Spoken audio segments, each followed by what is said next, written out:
Hello viewers, আসসালামু আলাইকুম। আজকে আপনাদের মাঝে আরেকটি টপিক নিয়ে আসছি। আপনাদের গাড়িটি কীভাবে ইমার্জেন্সি ব্রেক করবেন। আপনার গাড়ির সামনে দিয়ে যদি কোনো বাচ্চা দৌড় দেয় কিংবা কোনো বৃদ্ধ লোক, গরু বাছুর কিংবা যে কোনো কারণে আপনি ইমার্জেন্সি ব্রেক করা দরকার, ইমার্জেন্সি ব্রেক কীভাবে করবেন, যারা নতুন আছি তাদের জন্য অনেক হেল্পফুল হবে। চলুন শুরু করা যাক।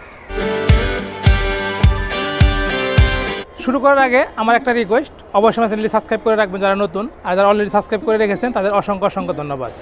ইমার্জেন্সি ব্রেক যদি আমরা করতে যাই তাহলে আমাদের একটি প্র্যাকটিস করতে হবে। সেটি হচ্ছে আমরা দুইভাবে ব্রেক করা যায়। একটি হচ্ছে ইঞ্জিন ব্রেক, আরেকটি হচ্ছে চাকার ব্রেক। আমরা যদি দুইটি ব্রেক একসাথে করি তাহলে কিন্তু গাড়ি তাড়াতাড়ি ব্রেক হবে। আপনাকে যদি কেউ ধরতে চায়, একজন যদি ধরে তাহলে কিন্তু আপনি যেভাবে ছুটে যেতে পারবেন, কোনো না কোনোভাবে ছুটে যেতে পারবেন। আর যদি দুইজন আপনাকে ধরে তাহলে কিন্তু ছোটা অসম্ভব। গাড়ির ক্ষেত্রেও তাই, দুটি ব্রেক যদি আমরা একসাথে করি, ইঞ্জিন ব্রেক আর চাকার ব্রেক, দুটি ব্রেক যদি একসাথে করতে পারি তাহলে অবশ্যই গাড়ি সাধারণের চেয়ে আরও তাড়াতাড়ি গাড়ি দাঁড়াবে, অল্প সময়ের মধ্যে গাড়ি নিয়ন্ত্রণ চলে আসবে। তাহলে আমরা ইঞ্জিন ব্রেক আর চাকার ব্রেক, দুটি ব্রেক একসাথে কীভাবে করব চলুন আমরা দেখে নিই। আমরা ইমার্জেন্সি ব্রেকের ক্ষেত্রে অনেকে যে ভুলটি করে থাকি, আর আমরা বিশেষ করে যারা নতুন আছি তাদের ক্ষেত্রে কিন্তু একটি ভুল হয়ে যায়। আমরা কিন্তু প্রথমেই ক্লাস ফুল করে তারপর ব্রেকে চাপ দিই, ব্রেক করি।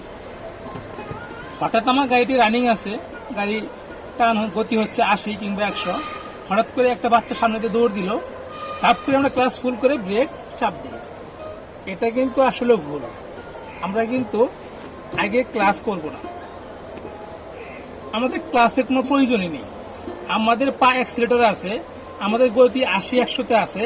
হঠাৎ করে একটি বাচ্চা কিংবা অন্য কোনো বৃদ্ধ লোক সামনে দিয়ে দৌড় দিয়েছে, আমরা সাথে সাথে অ্যাক্সিলেটর থেকে পা তুলে ব্রেকে চাপ দিব, ব্রেক করব।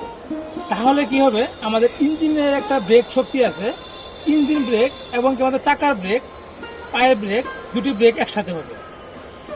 একসাথে হলে আমাদের গাড়িটি তাড়াতাড়ি নিয়ন্ত্রণে আসবে। আর আমরা যখন এই ক্লাসটি আগে ফুল করে ব্রেক করি তখন কিন্তু আমাদের গাড়ি ফ্রি হয়ে যায়, আরও রানিং হয়ে যায়। তখন ইঞ্জিন কি করে, ইঞ্জিন ফ্রি হয়ে যায়, তখন ইঞ্জিন তার ব্রেকটি করতে পারে না। তখন কিন্তু আমাদের শুধু চাকার ব্রেক হয়, এতে আমাদের গাড়ি নিয়ন্ত্রণে আসতে অনেক সময় লেগে যায়।